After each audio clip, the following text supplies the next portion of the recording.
Bienvenue dans Smart Bourse, votre double dose quotidienne de marché en direct sur Bismart. Chaque jour à la mi-journée, 12h30, 13h. Et en fin d'après-midi, la grande édition pendant une heure à partir de 17h, rediffusée à 20h sur Bismart TV.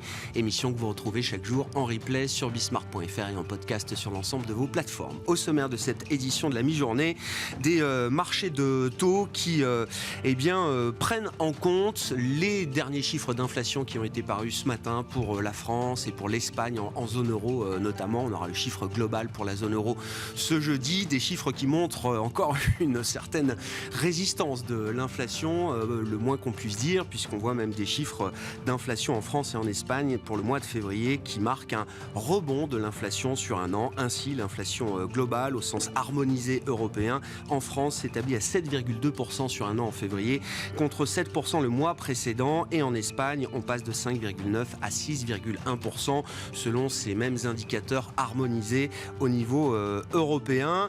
Des taux donc qui marquent de nouveaux sommets dans ce cycle. On le voit par exemple sur le 10 ans allemand, 2,65%, et le 10 ans français qui a dépassé désormais le seuil des 3,10%. Pour autant, on notera toujours cette formidable résilience des actions européennes à ce mouvement de correction obligataire, de remontée des taux, puisqu'on voit des marchés actions en Europe et des indices actions qui arrivent à se maintenir à l'équilibre, très proches de leurs records historiques ou quasi historiques qui ont été atteints ces derniers jours. Le CAC 40 reste au contact des 7300 points à mi-séance, parfaitement à l'équilibre en attendant l'ouverture du marché américain. Cette séance permettra de clôturer le mois de février qui sera un nouveau mois positif pour les actions européennes avec une hausse un peu plus normale. La hausse du mois de janvier avait été d'une violence incroyable avec quasiment 10% de performance pour les actions européennes.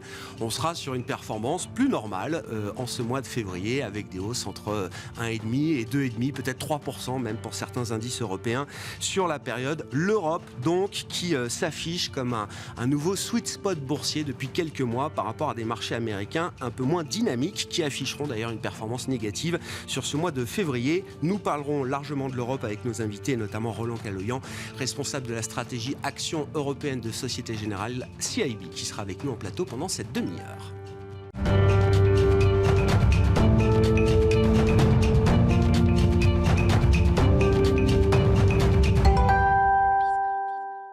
Mais d'abord, notre rendez-vous hebdomadaire avec les stratégistes de CPR Asset Management, et c'est Juliette Cohen qui est avec nous par téléphone pour entamer cette émission. Bonjour et bienvenue Juliette.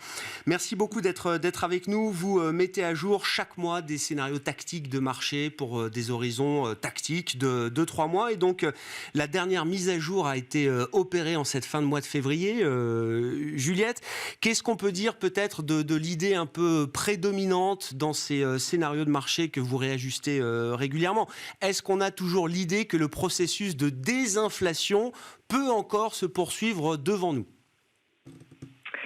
Alors sur l'inflation, on voit que le processus de désinflation est bien enclenché aux États-Unis, même si les derniers chiffres qu'on avait eus pour le mois de janvier étaient un peu décevants, ça ne remettait pas en cause le scénario global d'une désinflation en marche.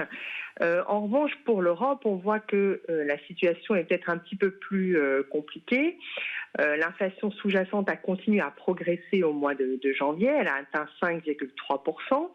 Et quand on regarde les inflations totales pour le mois de février, on a pour l'instant les chiffres pour la Belgique, la France et l'Espagne.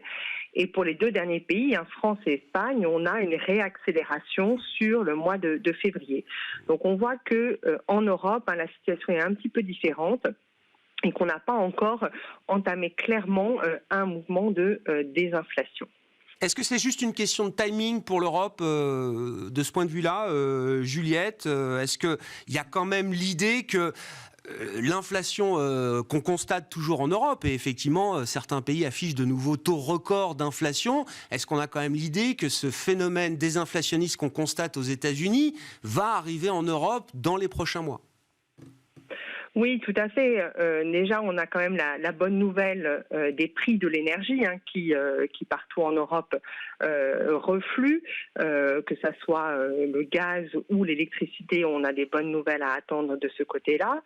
Et puis, sur la dynamique d'inflation sous-jacente, on va bien sûr voir les effets de l'amélioration des chaînes d'approvisionnement et puis aussi les premiers effets de la politique monétaire de la BCE. On sait que ça joue toujours avec un temps de retard, mais ça fait maintenant 6 mois que la BCE, un peu plus de 6 mois que la BCE a commencé à remonter ses taux et on va voir les premiers effets vraiment se matérialiser dans les mois qui viennent. Donc c'est vrai qu'il y a ce décalage avec les États-Unis, mais que la tendance normalement devrait s'infléchir dans les mois qui viennent. Ça, c'est un schéma comment dire, c'est un schéma pour lequel vous mettez une probabilité de quel ordre aujourd'hui, Juliette? L'idée que le phénomène désinflationniste peut encore se poursuivre et peut commencer même d'une certaine manière en Europe dans les prochains mois. Alors, si le scénario central de soft landing a maintenant une probabilité de 55%, cette probabilité est un peu plus faible que celle qu'on avait au mois de janvier, qui était de 70%. Nous avons quand même renforcé la probabilité d'un scénario d'inflation persistante ou de chemin plus heurté dans la baisse de l'inflation à horizon 3 mois. Et donc ce scénario-là monte de 10 à 30% de probabilité d'occurrence. Ce qui explique le mouvement qu'on voit sur les taux, j'imagine, la prise en compte effectivement d'un scénario de risque d'une inflation plus résistante, plus persistante que prévu encore, Juliette. Oui, tout à fait. On a vu les fortes réactions de marché qu'on a pu avoir aux chiffres d'inflation américaine. Là aussi, aujourd'hui, sur les chiffres français et espagnols qui sont sortis ce matin, la réaction a été assez forte. Et donc, on ne peut pas non plus écarter le fait que les banques centrales doivent être un peu plus restrictives que ce qui était anticipé pour lutter contre une inflation qui est plus persistante aussi que ce que l'on pouvait envisager. Dans ce scénario-là, qu'est-ce que ça pourrait impliquer, par exemple, du côté de la Banque centrale européenne? On va très vite revenir dans la séquence des réunions de Banque centrale, le 16 mars notamment pour la BCE. Les investisseurs espèrent avoir un peu de visibilité au-delà de la hausse de taux de 50 points de base qui a déjà été confirmée pour le prochain meeting. Oui, pour mars, donc la situation est claire, ça devrait être 50 points de base. Nous, dans ce scénario donc de persistance de l'inflation, on voit un mouvement de plus de 50 points de base en mai. Donc c'est vraiment la différence entre ce scénario et les deux autres. C'est que la BCE doit maintenir un rythme de hausse encore significatif pour un mois supplémentaire, donc en mai. Bon, 30% donc de risque de persistance de l'inflation, à une probabilité qui a été revue en forte hausse. Il reste 15% de probabilité si les calculs sont bons. Juliette, quel est le scénario auquel vous attachez cette probabilité de 15% qui est donc le scénario de risque minoritaire? Alors le scénario de risque minoritaire, il a changé. Le mois dernier, on avait un risque de récession. Maintenant, on ne le voit pas à court terme. Et donc, on l'a remplacé par un scénario de no landing où on aurait une réaccélération des prix de l'énergie, une activité qui serait un peu plus soutenue que dans le scénario de soft landing, des hausses de taux, aussi un petit peu de taux longs un peu plus fortes, mais ce scénario quand même serait dominé par l'idée que l'activité serait mieux orientée et donc ça serait favorable au marché action. Donc ce scénario-là, c'est légère hausse des taux longs, mais aussi hausse assez substantielle des marchés actions. Est-ce que c'est le scénario dans lequel baignent les marchés aujourd'hui, selon vous, Juliette? Parce que 15% de probabilité, c'est pas énorme, mais ça montre bien que c'est un risque qu'il faut prendre en compte. La séance du jour est marquante, hein. La correction obligataire est assez marquée, avec des taux, je le rappelle, des taux longs, notamment en Europe, qui sont au plus haut du cycle, et des indices actions européens qui sont sur des sommets quasi historiques également. Oui, c'est vrai que les marchés actions sont un peu orientés dans ce mode-là.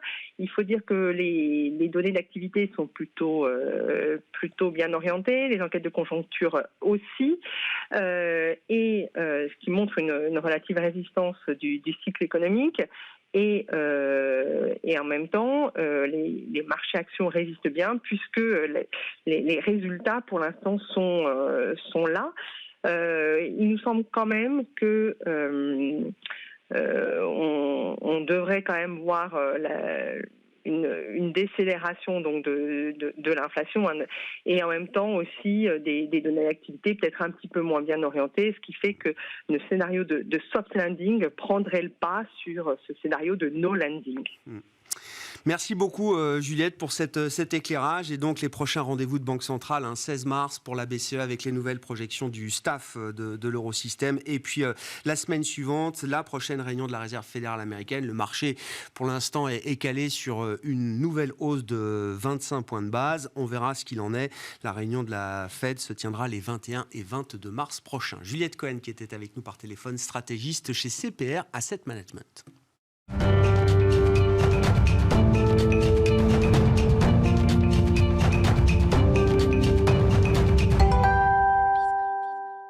Focalisons-nous à présent sur les marchés d'actions européennes avec Roland Caloyan à mes côtés en plateau, responsable de la stratégie action européenne de Société Générale CIB. Bonjour et bienvenue Roland. Bonjour Grégoire. Merci beaucoup d'être avec nous. Too Fast, Too Furious, c'était le titre de la note récente que vous avez publiée chez Société Générale CIB concernant la situation des marchés d'actions en Europe. Roland, avant de se poser la question de savoir si ça va trop vite, trop fort, est-ce que ça va dans le bon sens ? On a quand même une séquence de plusieurs mois derrière nous qui ont permis aux indices actions en Europe, le Stoxx 600 par exemple, de reprendre 20% par rapport au point bas qu'on connaissait fin septembre. Est-ce que jusqu'à ces niveaux-là, le marché est orienté dans le bon sens ? Est-ce qu'on a de la substance qui est venue nourrir et rendre cohérent ce mouvement de marché qui a surpris beaucoup de monde à l'époque ? Le marché est monté pour des bonnes raisons, ça il faut le dire. On a eu la réouverture de la Chine. On a quand même des chiffres conjoncturels avec des indicateurs comme les PMI qui ont aussi rebondi.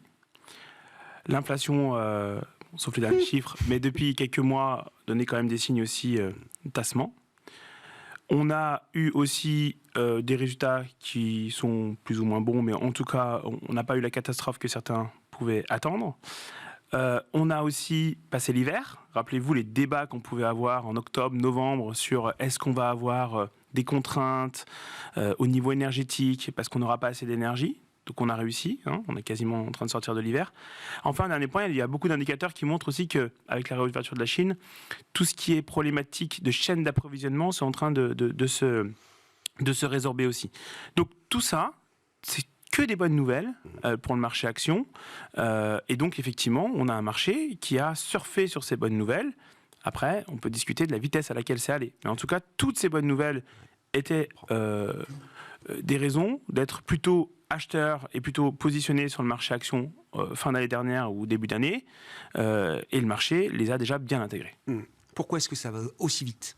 Parce que c'est la question que vous posez. Est-ce que ça ne va pas trop vite, trop fort ? Je crois que d'ailleurs, vous ne mettez pas de point d'interrogation. Donc il y a déjà une forme de réponse. Mais pourquoi est-ce que ça va aussi vite ? Même les professionnels sont surpris de la vitesse du mouvement. Parce que, par exemple, sur l'inflation, on s'attendait vraiment à ce qu'on a une décélération sur des effets de base à partir de mars. On voit qu'on a déjà eu des chiffres qui ont commencé à donner des signaux de décélération dès fin 2022. Donc le marché a déjà anticipé ce scénario. Sur la Chine, pareil. Dès qu'il y a eu l'annonce de la réouverture, le marché s'est dit, ça y est, c'est parti, il va y avoir déjà la croissance va rebondir, tout va réouvrir, etc. Alors même qu'on voit qu'effectivement, il y a encore des indicateurs qui sont extrêmement faibles côté chinois. Donc le marché se projette très vite. Et pour donner un ordre de grandeur, nous on a atteint des niveaux qu'on attendait sur le T3. Donc le fin janvier, début février, après un mois, on a déjà atteint des niveaux qu'on aurait pu avoir pour le troisième trimestre 2023. Votre mesure, c'est le Stoxx 600, donc on est à plus de 450, 465, même pour le Stoxx 600. Aujourd'hui, c'est ce que vous prévoyez pour l'automne, quoi. Oui, et sur le CAC 40, on avait un chiffre autour de 7100. On est quoi ? On est 3% au-dessus aujourd'hui. Donc, effectivement, on voyait le marché rester dans un tunnel cette année.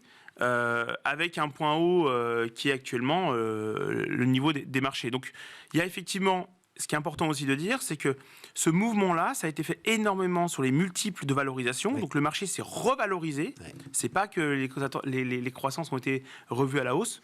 Peut-être ça va venir, mais en tout cas pour l'instant, c'est vraiment des jeux de multiples qui étaient extrêmement déprimés en juin, en septembre. Et aujourd'hui, on se retrouve sur des niveaux plutôt proches de la moyenne historique.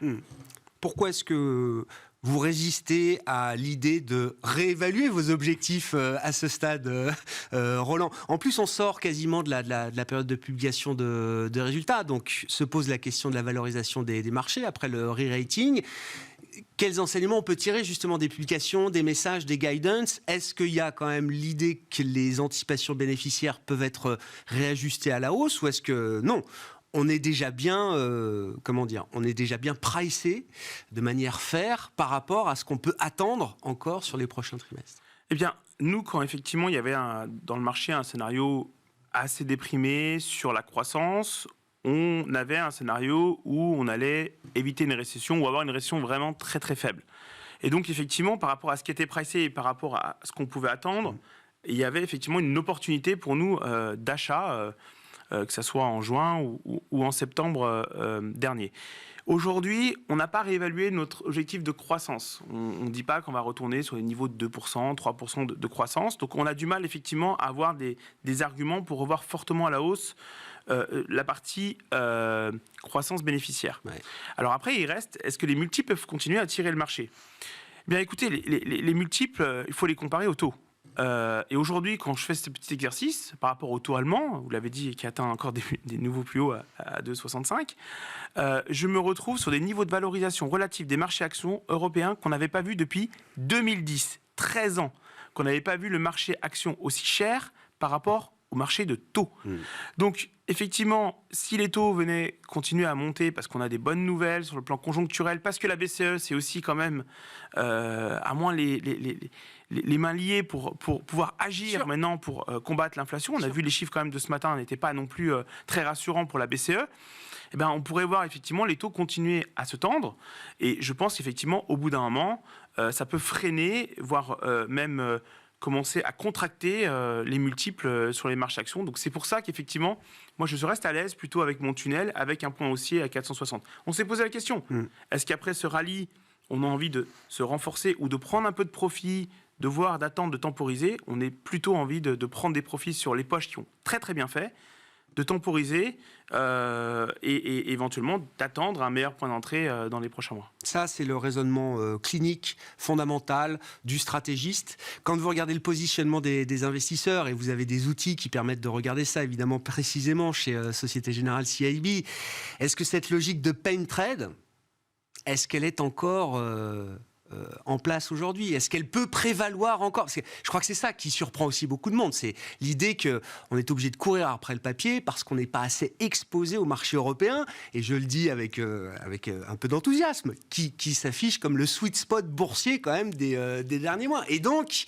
ça met de la douleur et de la pression sur certains investisseurs. Alors, effectivement, dans nos chiffres, on a vu pour la première fois depuis fin 2022 et le début de la guerre, on a vu des entrées nettes sur les fonds actions européens, qu'on mesure sur les fonds mutuels, les ETF, etc. Donc, effectivement, ça veut dire qu'il y a une réallocation en faveur de l'Europe après des mois et des mois de décollecte où, effectivement, les investisseurs internationaux, beaucoup basés aux États-Unis, en Asie, mais pas que. Il y a aussi des investisseurs basés en Europe qui étaient sortis du marché actions européen et préféraient, par exemple, les États-Unis parce qu'il y avait une meilleure visibilité, en particulier sur la partie énergétique. D'autres sont peut-être aussi repositionnés sur la Chine avec une opportunité. Mais là, on voit effectivement que depuis début 2023, l'Europe a effectivement vu des retours d'investissement, ce qui peut expliquer aussi la surperformance des actions européennes par rapport au marché américain. On sait aussi que les GAFA, qui sont très gros et très lourds dans les indices, ont un petit peu des problèmes en ce moment, ces valeurs de croissance. Donc ce qu'on voit effectivement aussi, c'est qu'à l'intérieur des marchés actions européens, les investisseurs vont venir chercher aussi des valeurs de croissance, des belles valeurs, qui ont des belles histoires.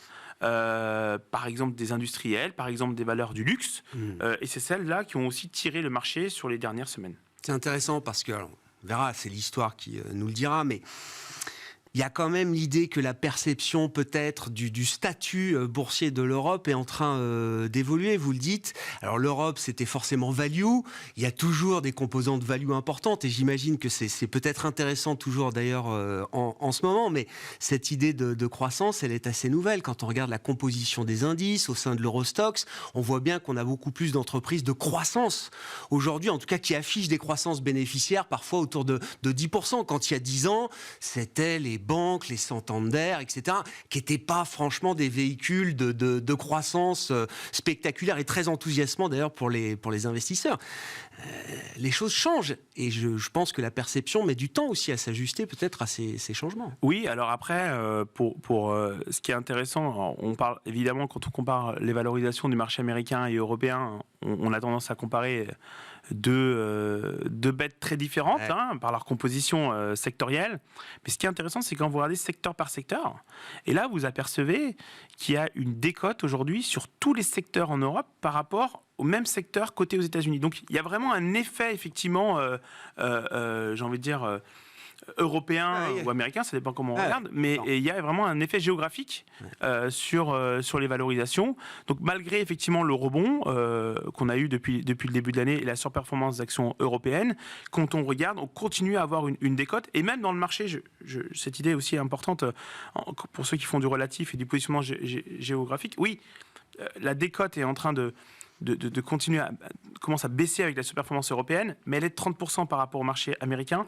Pour vous donner un ordre de grandeur, 30%, c'est le point bas historique qu'on avait atteint durant la grande crise financière. Donc aujourd'hui encore, malgré la surperformance, on avait atteint une décote de 35% il y a quelques mois en septembre. Alors, on est en train cette décote rebaisse, mais on reste quand même très très attractif. De 35 à 30%, quoi. Voilà. Parce que c'est exactement le même discours que vous teniez le 30 septembre quand vous étiez venu nous voir à cette époque.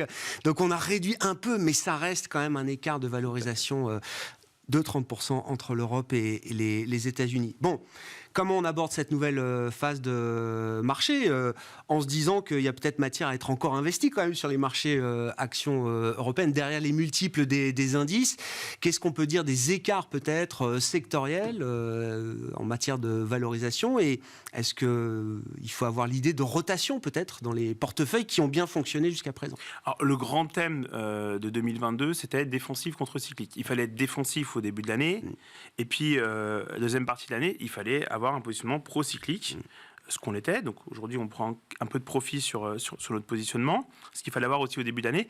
Et on pense que dans les mois à venir, le débat va redevenir value contre croissance. Voilà.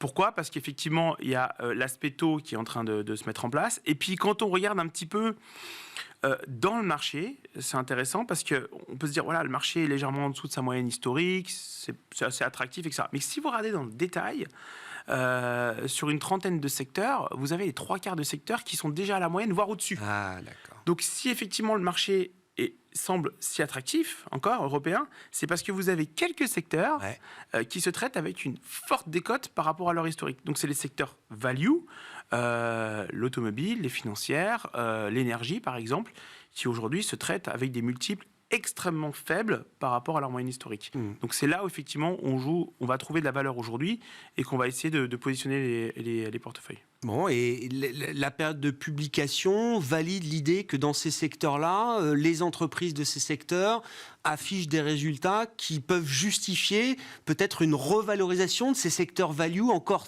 décotés, trop décotés peut-être, Roland ? Je pense que ce qui va être important pour ces secteurs-là, c'est au-delà des résultats 2022, ce que regarde le marché, c'est les guidance pour 2023. Parce que 2022, on avait déjà trois quarts des trimestres.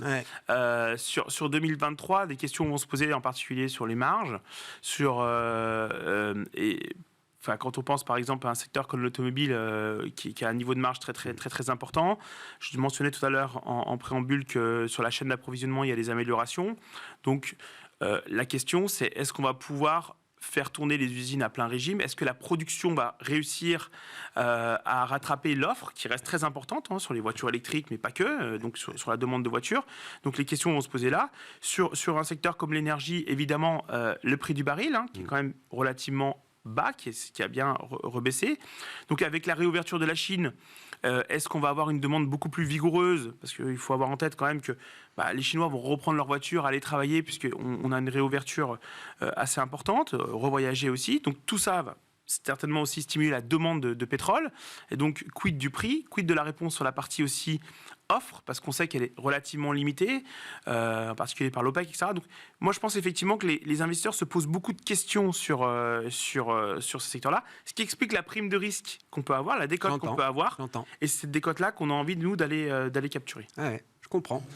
Donc, on est passé du match défensif cyclique à le traditionnel match value growth aujourd'hui. Et donc, c'est plutôt la partie value qu'il faut privilégier à ce stade. Merci beaucoup, Roland. Merci d'être venu nous parler des actions européennes avec des indices qui restent proches de leur sommet historique à ce stade, je le rappelle, avec des taux au plus haut, 2,65 sur le 10 ans allemand, plus de 3,10 sur le 10 ans français et le CAC 40 qui se maintient à mi-séance sur le niveau des 7300 points. Roland Caloyan qui était avec nous au plateau, le responsable de la stratégie action européenne de Société Générale CIB. Voilà pour cette édition de la mi-journée.